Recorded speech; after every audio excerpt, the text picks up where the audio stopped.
It has, but even if they do agree to this comprehensive review, we know who's going to be doing the review and we know what the recommendations are going to be. The entire exercise will be pointless because they will come up with no bias, no learnings, and just more of the same.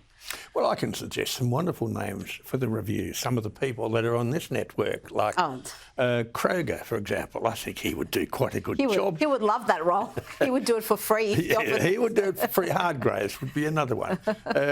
So there are some people around who would take a very different view to the soft glove approach that a review would be. And the trick with the review is to appoint the people to do the review. You've got to drive that.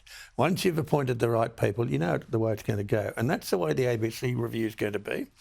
And I was once a listener to the ABC, especially ABC FM Classic, and it's just terrible. Yeah. They prattle on and tell you what a wonderful piece of music it was, and it wasn't.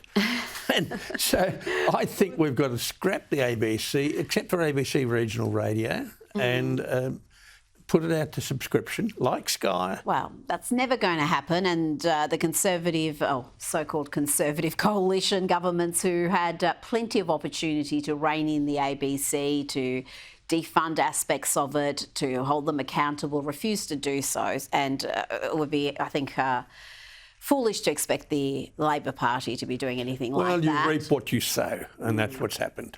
Now, let's talk about these shock revelations about the Antarctic ice shelf. A study published in Science China Earth Sciences has found that between 2021 and 2023, the Antarctic ice sheet, far from disappearing, has been experiencing record growth. Almost 108 gigatons, or 108 billion metric tonnes of ice per year. How do we explain this? Because I thought this was going to be the end of the world, these rising sea levels and everyone was going to drown. And now we've got record growth.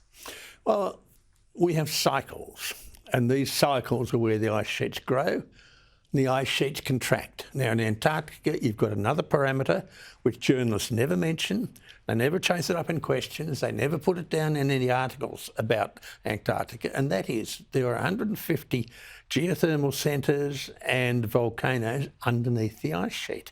Oh. And if you're going to heat the ice from below, what's it going to do? It will melt. A very slight temperature raise from the top of the ice sheet, if you raise the temperature from -20 to -18, the ice won't melt. But if underneath the temperature is 750 degrees Celsius, it will melt.